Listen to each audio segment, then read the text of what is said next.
এতেকাফ, এই এতেকাফের ব্যাপারে গুরুত্ব কতটা, তো দ্বিতীয় শিরোনাম হলো এতেকাফের গুরুত্ব। এই ব্যাপারে তিনটি বর্ণনা আপনাদের সামনে পেশ করবো। এক নাম্বার, ইমাম জুহরি রহমতুল্লাহ আলাই বলেন, আজাবান লিল মুসলিমিন, মুসলমানদের জন্য আমার আশ্চর্য লাগে, তারাকুল এতেকাফ, তারা এতেকাফ ছেড়ে দেয়। মুসলমান এতেকাফ ছেড়ে দেয় কোনো ওজোর ছাড়া, কোনো কারণ ছাড়া, এমনি কোনো কাজ নাই, সারাক্ষণ গল্প আড্ডাবাজি করে কিন্তু এতেকাফ ছেড়ে দেয়। মা আন্নাদ নবিয়্য সাল্লাল্লাহু আলাইহি ওয়াসাল্লাম মা তারাকাহু মুনযু কদিমাল মাদিনা, আল্লাহ নবী মদিনায় যাওয়ার পর যতদিন মদিনায় অবস্থান করেছেন ততদিন আল্লাহ নবী রমজান পেয়েছেন আর এতেকাফ করেন নাই এমন হয় না। আল্লাহ নবী সবসময় এতেকাফ করেছেন। প্রত্যেক রমজানে রাসূল আকরাম সাল্লাল্লাহু আলাইহি সাল্লাম এতেকাফ করেছেন। এক রমজানের ব্যাপারে একটা মাসালা আছে, সেটা ভিন্ন কথা। সেই রমজানে একবার নবীজি সাল্লাল্লাহু আলাইহি সাল্লাম একটু বিবিদের সাথে একটা বিষয়ে মান অভিমান হয়ে গিয়েছিল, এটা অন্য কথা। তো এরপরে নবীজি কাজা হিসাবে 20 দিন এতেকাফ করেছিলেন। কয়দিন? 20 দিন। তো সাল্লাল্লাহু আলাইহি সাল্লামের নবীজি সাল্লাল্লাহু আলাইহি সাল্লাম এতেকাফ ছাড়েন নাই। মুসলমানদের জন্য আশ্চর্য লাগে যে তারা এতেকাফের মতো গুরুত্বপূর্ণ ইবাদতটা তারা ছেড়ে দেয়। দ্বিতীয় বর্ণনা, বুখারী শরীফের 2026 নম্বর বর্ণনা, কানান নবী সাল্লাল্লাহু আলাইহি ওয়াসাল্লাম ইয়াতাকিফুল আশারাল আওয়াখির মিন রমাদান, রমজানের শেষ দশকে আল্লাহ নবী ইতিকাফ করতেন হাত্তা তাওয়াফাহুল্লাহ, মরণ পর্যন্ত। সুম্মা আতাকাফা আজওয়াজুহু, আল্লাহ নবীর ইন্তেকালের পর তার বিবিরা ইতিকাফ করতেন। নবীজি মরণ পর্যন্ত ইতিকাফ করেছেন, নবীজির পর তার বিবিরা ইতিকাফ করতেন। তার বিবিরা কি করতেন? ইতিকাফ করতেন। এই হাদিস দ্বারা আবার একদল উঠা পড়া লাগছে, মসজিদে মহিলারা ইতিকাফ করবে। মহিলারা কোথায় ইতিকাফ করবে? মানে যেই কথাগুলা বললে সমাজের মধ্যে একটু ঝামেলা সৃষ্টি হবে, এইগুলা খুঁজে খুঁজে বাইর করবে। এই হাদিসে আছে যে মহিলারা মসজিদে ইতিকাফ, এই হাদিসে এই কথা আসছে যে এতটুকু আসছে নবীজির ইন্তেকালের পর তার বিবিরা ইতিকাফ করেছেন, এটা আসছে। মসজিদে ইতিকাফ করছে, এটা কই আছে? তো এই হাদিস দ্বারা আমাদের একদল ভাই উঠা পড়া লাগছে, মসজিদে মহিলারা ইতিকাফ করবে। মহিলারা মসজিদে ইতিকাফ করা জায়েজ না না জায়েজ, ওই মাসালায় আমি যাচ্ছি না। তো আমার কথা হলো, এখন আপনি এই হাদিস থেকে এটা প্রমাণ করার চেষ্টা কেন করেন? এইটার মধ্যে কোথায় আছে যে মসজিদ লেখা? পুরুষরা ইতিকাফ মসজিদে করবে, এটা অবশ্যই পুরুষ ইতিকাফ করতে হবে মসজিদে, কিন্তু মহিলা মসজিদে করবে এই হাদিসের মধ্যে এটা লেখা নাই। এরপরেও এই হাদিসটাই বুখারী শরীফের 2026 নম্বর হাদিসটা নিয়ে এখান থেকে প্রমাণ করার চেষ্টা করা হয় যে মহিলা ইতিকাফ করবে। ধরে নেন মহিলা মসজিদে ইতিকাফ করবে। এখন আপনাদের এই মসজিদে এক জায়গায় মহিলারে বসাইছেন, আপনাদের মসজিদের মুসল্লির সংখ্যা বেড়ে যাবে। মুসল্লির সংখ্যা কি হবে?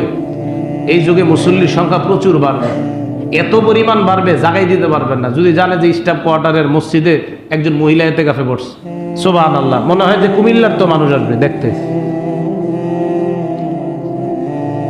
তো ইতিকাফ এটা পুরুষের জন্য মসজিদে ইতিকাফ করা। তাহলে মসজিদ ইতিকাফ পুরুষ মসজিদে ইতিকাফ করবে, বাস এটাই মাসালা। এখন এখান থেকে নতুন করে আবার ঠিক আছে মাসালা জায়েজ না জায়েজের মাসালা, এখন এই যুগে সব জায়েজকে আপনি জনগণের সামনে যদি বলেন তো ঝামেলায় পড়বেন। এই যুগে এমন একটা মসজিদ দেখান যেই মসজিদে মহিলা এমনভাবে মসজিদে যাবে যেখানে পুরুষরা টেরও পাবে না, বলতেও পারবে না কোত্থেকে মসজিদে মহিলারা যাচ্ছে, কোন দিক দিয়ে যাইতেছে, পুরুষরা জানতেও পায় না। এমন একটা মসজিদ বানান, এমনভাবে বানান। তো এই কোথায় পাবেন বলেন? বরং মহিলারা মসজিদে যেই দিক দিয়ে যাবে, পুরুষরা সব ওই দিকে দাঁড়ায় থাকবে। এটা ফিতনা।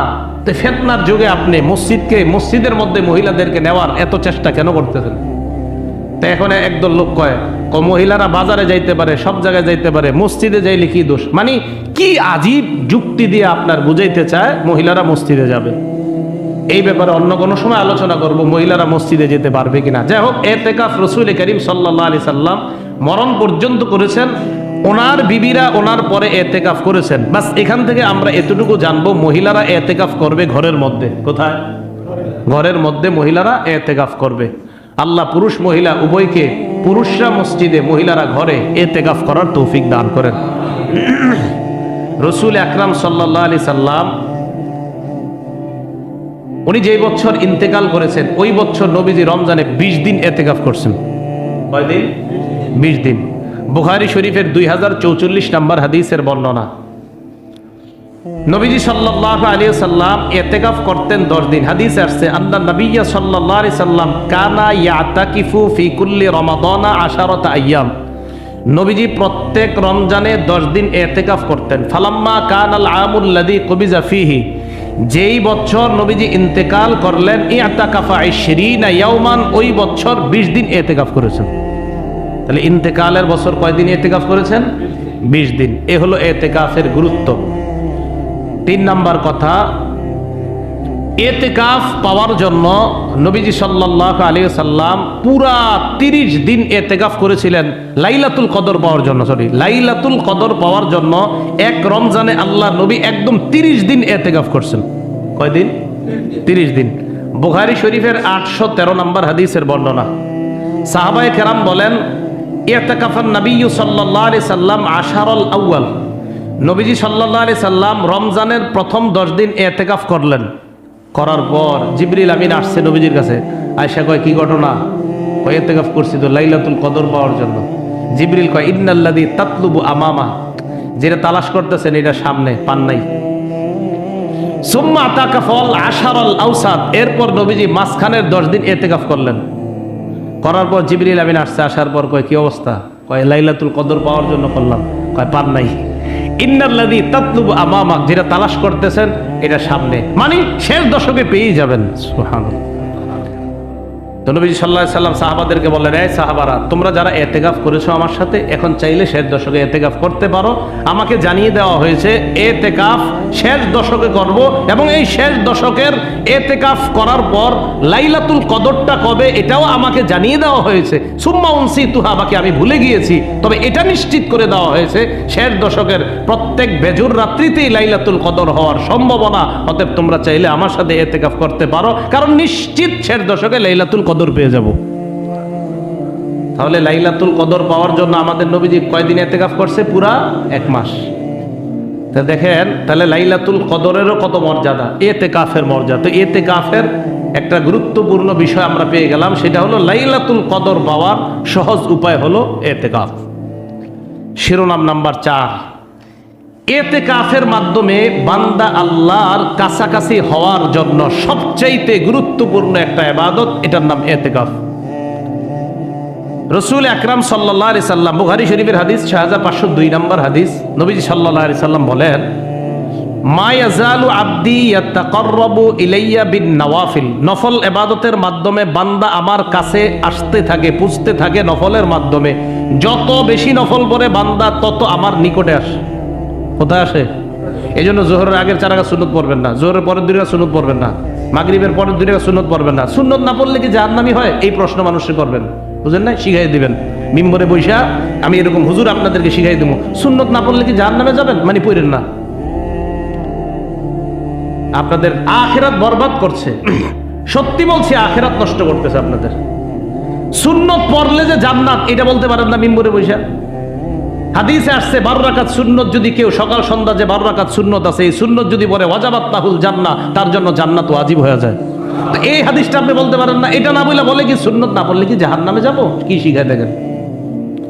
এই প্রশ্ন শিখানোর প্রথম ধাপ মনে করবেন, যেই মুসলমানের মাঝে এই প্রশ্ন এসে যাবে, আচ্ছা আমি সুন্নত না পড়লে কি জাহান্নামে যাব, পথভ্রষ্টতার প্রথম ধাপ তার মাঝে শুরু হয়ে গেছে, মনে রাখবেন।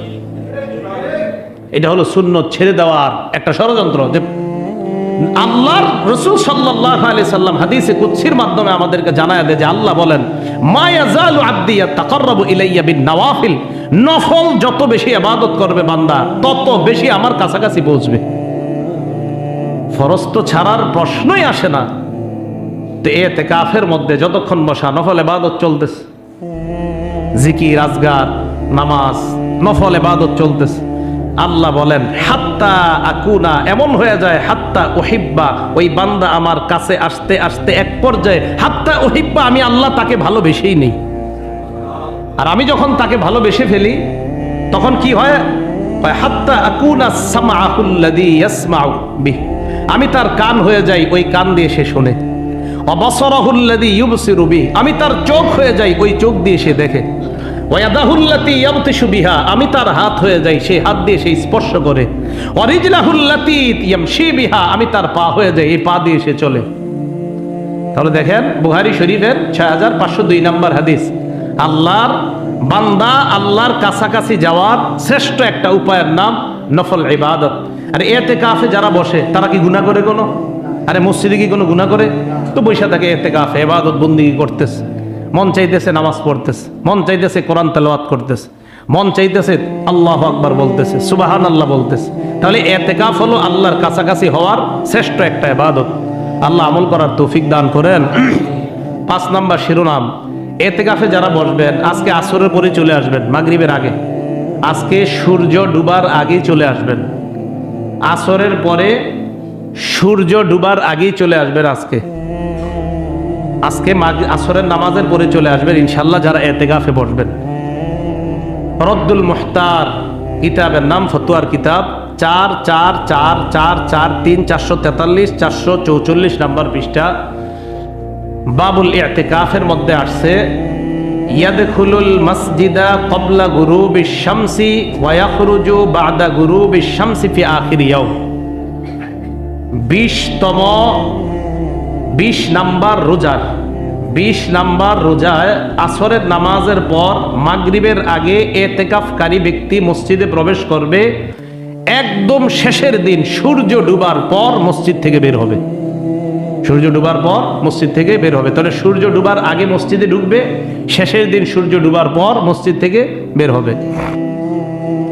6 নাম্বার কথা, ইতিকাফ যারা করবে তাদের জন্য তাঁবুর মতো আলাদা একটা করেন তো আপনারা নাকি, মানে কাপড়ের মতো বা কিছু একটা দিয়া, না দিলেও সমস্যা নাই, বাকি যদি হয় ভালো হয় আর কি, আলাদা একটা কাপড় দিয়ে দেওয়া, তাহলে ইবাদত করতে আলাদা একটা, ওটার মধ্যে আপনার স্পৃহা জাগে, মন হয়।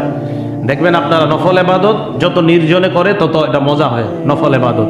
তো আলাদা যদি তাঁবুর মতো বা কাপড় দিয়ে বানিয়ে দেওয়া যায়, যেইভাবে আপনারা করেন, এই মসজিদে কিভাবে হয় জানি না, অন্যান্য মসজিদে দিকে একটা কাপড় দেয়, চাদর দেয়, ওটার ভিতরে ইতিকাফকারী যারা তারা ইবাদত করতে থাকে, নামাজের সময় আবার এটা ভুলে নেয়।